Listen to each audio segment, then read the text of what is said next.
6.13 지방선거에서 맞붙을 각 정당 후보들의 윤곽이 드러나고 있습니다. 경선 후유증도 심각합니다. 더불어민주당 후보 공천 과정에서 여론조사 공정성을 둘러싼 논란이 끊이지 않고 있습니다. 장애아동과 비장애아동이 함께 어울려 배우는 통합교육이 주목받고 있습니다. 여러분 안녕하십니까? 전북권 9시 뉴스입니다. 민주평화당이 익산, 남원 등 7개 시군 시장군수 후보를 확정했습니다. 더불어민주당에서는 경선 관련 후유증이 계속되고 있습니다. 첫 소식 안태성 기자입니다. 민주평화당 전북도당은 공천 경쟁자가 없는 7개 지역 시장 군수 후보를 확정했습니다.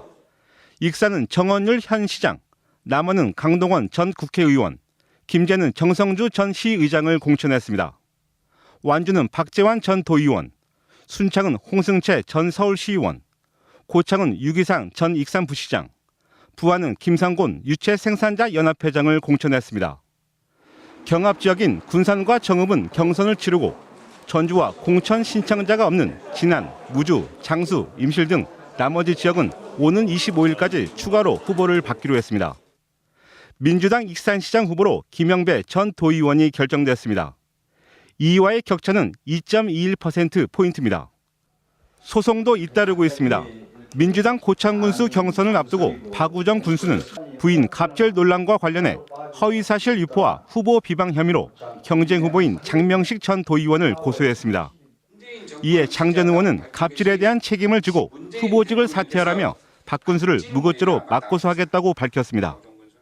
민주당 남원시장 경선에서 1.84%포인트 차이로 패배한 윤승호 전 시장은 안심번호 선거인단 투표가 상대 후보에게 유리하게 이뤄진 정황이 있다며 중앙당에 재심을 요청하는 한편 법원에 여론조사 통신 기록 등의 증거 보존을 신청했습니다. KBS 뉴스 안태성입니다. 더불어민주당 시장군수 후보 경선에서는 여론조사가 절대적인 영향을 미치는데요. 이 여론조사를 놓고 공정성 시비가 끊이지 않고 있습니다. 유진휘 기자입니다. 지난 15일 치러진 민주당 부안군수 후보 확정을 위한 휴대전화 투표 경선. 민주당은 당원 투표와 이동통신사가 제공한 안심번호를 통한 국민 여론조사를 합산해 후보를 결정할 계획이었지만 상당수 당원이 여론조사 투표까지 참여하면서 중복 투표에 따른 공정성 시비가 불거졌습니다. 공정성이 없다고 생각이 초등학교 때도 한 번에 투표해서 당선되고 하는데 두 번은 이를 계기로 제도를 손질해야 한다는 지적이 나오고 있습니다. 하지만 민주당과 선거관리위원회는 여전히 소극적입니다. 민주당은 개인정보와 당원 정보를 외부에 유출할 수 없다며 개선 필요성조차 느끼지 못합니다. 관리당원하고 어떻게 그런 구분을 할 것이냐, 그거는 답이 없다. 관리당원 정보를 주면 걔네들이 받아서 해주겠어. 선거관리위원회는 공직선거법상 정당의 여론조사 요청을 수용하는 입장에 불과하다고 말합니다. 안내경선이라고 하면 정당의 고유 권한을 가진 업무예요. 유도하기가 좀 어려운 실정이죠. 당원의 권리와 유권자의 목소리를 듣겠다는 민주당. 정작 후보 경선 과정에서는 올바른 개선 의지를 찾아볼 수 없습니다. KBS 뉴스 유진입니다. 한국GM노사의 임금 단체협약 규섭이 끝내 결렬됐습니다. 한국GM노사는 희망퇴직을 신청하지 않고 군산공장에 남아있는 노동자 680명의 고용보장과 1,000억 원 규모의 비용 절감 자구안 등 핵심 쟁점에서 이견을 좁히지 못했습니다. 한국GM은 노사 합의가 이루어지지 않으면 법정 관리를 신청하겠다고 밝힌 바 있어 전라북도와 군산시는 지역 경제에 미치는 효과를 분석하고 정부에 신속한 대응을 건의해야 할 계획입니다. 한국GM 판매 대리점 점주들은 GM 사태가 장기화되면서 직격탄을 맞고 있다며 생존 대책을 마련해달라고 호소했습니다.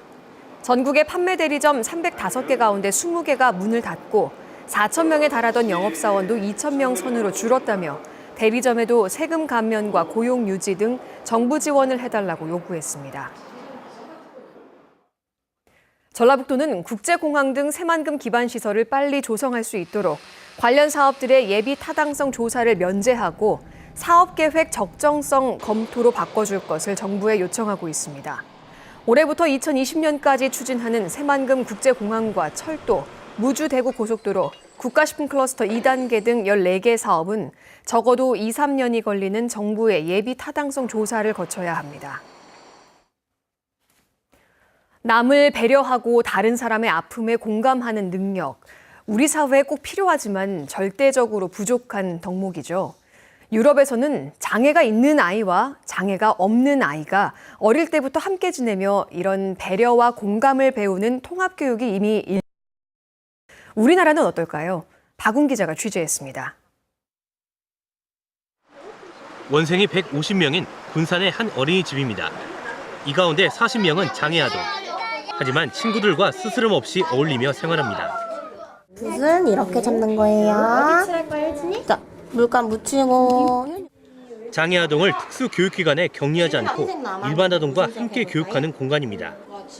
장애아동들은 사회 적응력을 키우며 성장할 수 있고 특수반 아이들하고만 있었으면 따라할 생각도 안 했을 거고 그냥 여전히 자기 거에만 빠져서 자폐아로 계속 남아있었을 것 같아가지고. 일반 아동들은 장애에 대한 그릇된 편견을 없앨 수 있습니다. 우리 아이도 잘한 부분, 못하는 부분 서로 도와주면서 더 배우게 되더라고요. 그렇게 꺼려지는 거는 전혀 이제 없어지더라고요. 하지만 이처럼 통합교육을 하는 곳은 전국 4만여 개 어린이집 가운데 채 3%도 되지 않습니다. 함께 생활하는 경험을 통해서 서로의 다름과 같음을 배우는 것이 통합교육의 목적이라고 생각합니다. 장애를 낯설지 않게 여기며 서로 돕는 통합교육이 어릴 때부터 인식의 벽을 허물고 있습니다. KBS 뉴스 박웅입니다. 다음은 우리 지역 문화계 소식입니다.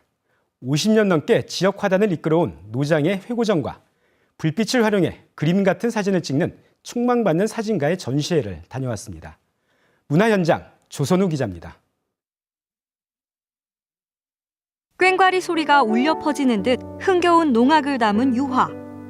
씨 뿌리는 여인과 넉넉한 시골의 풍경이 생생한 색채로 표현됐습니다. 올해 80을 넘긴 지역 미술계의 원로 홍순무 화백의 작품입니다. 작품 하실 때마다 어떤 생각하시면서 좀 그리세요? 항상 예술이라는 건 진실이 들어가야 돼요. 사실적으로 그리면서도 뭔가 그 특성을 캐쳐가지고 그릴 수 있는. 50여 년 동안 전북에서 활동한 노장. 대를 이을 후학 양성에 대한 고민도 깊습니다. 지금 작품 활동을 열심히 하고 있는 후배들에게 하고 싶은 말이 있으시다면 대상을 갖다가 올바르게 보고 그리고 자기가 느낀 것을 솔직하게 표현을 하고 그리고 오래 물고 늘어져라. 울창한 숲과 잔잔한 호수 사이 푸른 빛이 자연을 휘감았습니다. 작가는 이 장면을 위해 물가에 직접 무틀 만들고 인공 조명을 수백 번 노출시켜 작품을 완성합니다. 있는 그대로의 사실에 신비감을 더한 겁니다.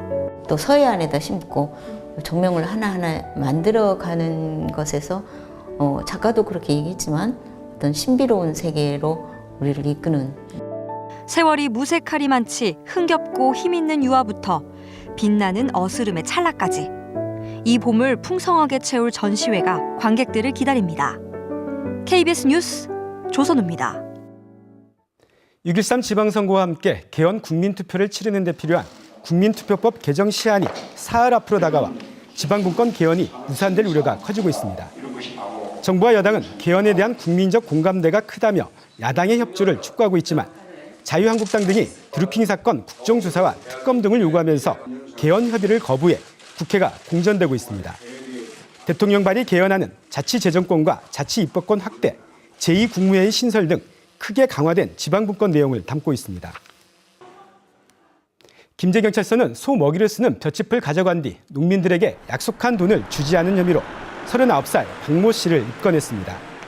박 씨는 알고 지내던 농민 10여 명의 볏짚을 대신 팔아주겠다며 가져간 뒤 판매 대금 2억 원을 가로챈 혐의를 받고 있습니다.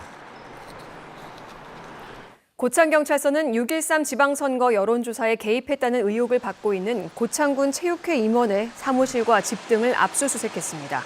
지금까지 정보권 9시 뉴스였습니다.